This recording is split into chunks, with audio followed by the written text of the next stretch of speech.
আপনি কি জানেন একটা শহরের ভেতরে আপনার প্রতিদিনের চলাচলের প্রায় 90% সিদ্ধান্ত আপনি নিজে নেন না। সকালে কোন রাস্তা দিয়ে অফিসে যাবেন, দুপুরে কোথায় বসে খাবেন, সন্ধ্যায় কোন জায়গা এড়িয়ে চলবেন, এই সিদ্ধান্তগুলোর বেশিরভাগই আগেই নিয়ে ফেলা হয়। কিন্তু কে নেয় এই সিদ্ধান্তগুলো? শহর। শহর কথা বলে কিন্তু চিৎকার করে না, সে ফিসফিস করে। এই ফিসফিসানিটাই হলো শহরের নীরব ভাষা।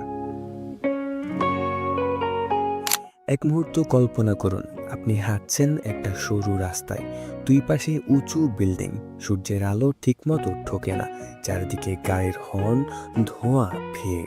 এখানে দাঁড়ালে অজান্তেই আপনার বুক ভারী লাগে। এবার ভাবুন একটা খোলা পার্ক, গাছের ছায়া, পাখির শব্দ, হাঁটতে থাকা মানুষ। এই জায়গায় গেলে আপনার শরীর ধীরে ধীরে শান্ত হয়ে যায়। এটা কাকতালীয় নয়, শহরের ডিজাইন বা নগর নকশা সরাসরি আমাদের মনের উপর কাজ করে। কংক্রিট বেশি হলে স্ট্রেস বাড়ে, সবুজ বেশি হলে মন শান্ত হয়। শহর আমাদের মুড ঠিক করে দেয় আমরা বুঝে ওঠার আগেই। আমরা ভাবি আমরা নিজেরাই ঠিক করি কোন পথে যাব, কিন্তু বাস্তবতা হলো শহর আমাদের পথ তৈরি করে দেয়। যে রাস্তায় আলো ভালো, যেখানে দোকান, মানুষ, ক্যাফে আছে, আমরা সেখানেই হাঁটি। যে রাস্তায় অন্ধকার, ভাঙা ফুটপাত, নির্জনতা, আমরা এড়িয়ে চলি। এটার নাম সাইকোজিওগ্রাফি, মানে শহরের মানসিক মানচিত্র। একই গন্তব্যে যাওয়ার জন্য সবচেয়ে ছোট রাস্তা না নিয়ে আমরা নিরাপদ মনে হওয়া রাস্তাটাই বেছে নিই। শহর আমাদের ভয় শেখায়, শহর আমাদের সাহসও শেখায়। একটা ভাঙা স্ট্রিট লাইট, একটা নোংরা দেয়াল, একটা অচল ফুটপাত, ছোট জিনিস মনে হচ্ছে, কিন্তু এই ছোট জিনিসগুলোই মানুষকে বলে দেয় এই জায়গায় কেউ খেয়াল রাখে না। এটাকে বলা হয় ব্রোকেন উইন্ডো থিওরি। যেখানে অবহেলার ছাপ থাকে সেখানে মানুষ নিয়ম ভাঙতে সাহস পায়, আর যেখানে পরিচ্ছন্নতা, আলো, যত্ন দেখা যায় সেখানে মানুষ স্বাভাবিকভাবেই শৃঙ্খলাবদ্ধ থাকে। আইন ছাড়াই এভাবে শহর আমাদের আচরণ নিয়ন্ত্রণ করে।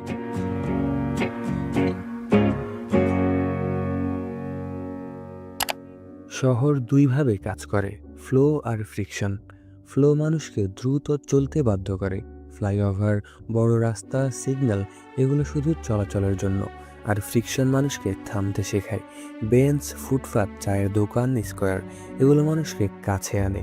যে শহরে শুধু ফ্লো আছে সেখানে মানুষ শুধুই যাত্রী, আর যেখানে ফ্রিকশন আছে সেখানে মানুষ কথা বলে, সম্পর্ক তৈরি হয়।